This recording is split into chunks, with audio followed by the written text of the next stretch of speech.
Let's see. There's some bounding in the comics. The Flash, starring Ezra Miller, predicted to have an anemic $70 million domestic opening weekend. Woof.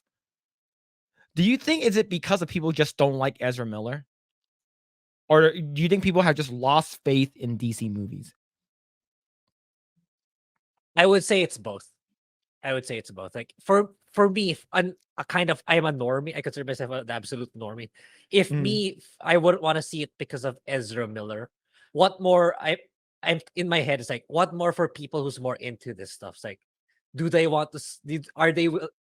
Do they want to pay money to support someone like Ezra Miller? It's like I mm, think it's having a strong effect on the brand itself. It, it's like it's kind of baffling that these like go. We put in too much money on this already, so we gotta keep Ezra Miller despite everything he did, which is it's absurd. It's like you would someone who did a lot of really absurd stuff, a lot of insane crap. He's hurt so many people. It's like despite that, you're bringing in him in as a superhero of all roles. You're making him a mm. superhero. Like it's like, yeah, man. It's like I don't know. I don't think I want to support something like this. Yeah, 100%. Let's see. Sailor Mercury said less than even the Little Mermaid. That is sad. Yeah, the fact that this movie is gonna make less than Little Mermaid. Because according to what I heard, because I was listening to when Chris Gore was on I think he was on Nerdrotic, and he was talking because he Chris Gore was able to watch the Flash earlier, and he says that the first like third of the movie is like the first hour or so is sort of boring, but the last hour and 20 minutes is like really good. So that's the shitty part, right? They said that they basically Chris Gore basically said I'm gonna. They said that once Michael Keaton shows up, the movie gets really good. Like I'm not gonna spoil anything just in case anyone wants to watch it, but like he didn't spoil too much. But like he's saying that like once Michael Keaton shows up as Batman, he said that he couldn't stop smiling, and I'm like, oh, I want to watch it, but I don't want to pay money for it. But I Yeah, did. But I did it. I did it for Little Mermaid though, so it's already too late for it. It was already too late. We sort well, of fucked up well, already. well. Halle Bailey is nothing. As like she's because for me she's way in a way better position than Ezra Mhm. Miller. So it's like morality wise, it's fine. It's like it's okay to pay for something like Little Mermaid, but paying for this guy is like Yeah. uh yeah. Yeah. You're basically funding his, child endangerment, fucking Yeah. kidnapping, and all that crazy shit, right? Yeah. Yeah. Yeah, see, that's what we're dealing with morons, cowards, and drug addicts. Yeah, man, it's wild.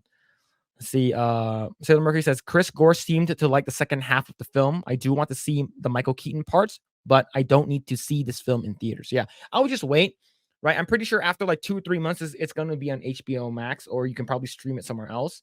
Yeah.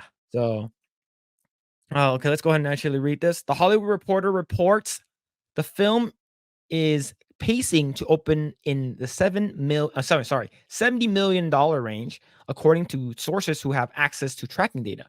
Furthermore, the report claims that insiders say that a soft number for a movie that's been heavily promoted by Warner Brothers Discovery as the best superhero film of all time.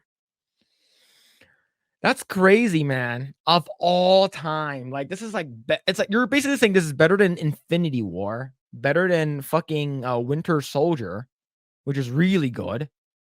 It's I, I I don't know. I think that's a bit much in my opinion. It's like despite even though a lot of people are saying it, I think that's a bit much. It's kind of like how Marvel is hyping up Quantumania. It's like this is super important for Phase 5, which wasn't. It really wasn't. mhm, So that's my take. It's like maybe it'll be good, but not that crazy good. mhm, That's how I see it. yeah.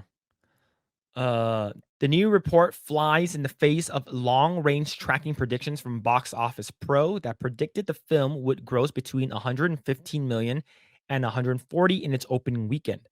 The outlet explained their predictions at the time, claiming the movie was benefiting from a wave of mostly positive reviews out of early industry screenings, as well as social media support from the likes of DC's new co-chief James Gunn.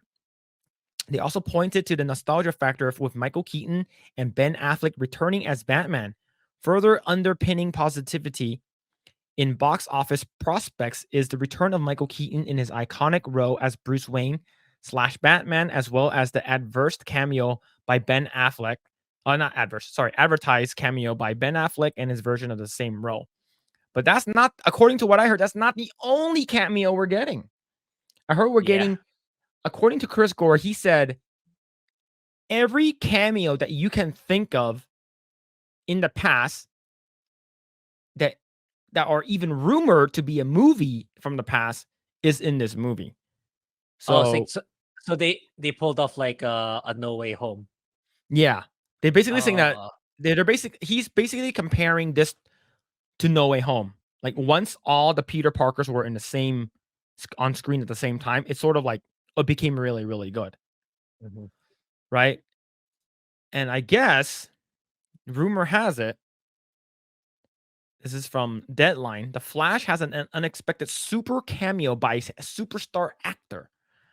Spoiler alert, it takes a superhero, super actor to play Superman. So it's that, it is that the upcoming film version of The Flash has reached back to the past and cast is casting for the Man of Steel.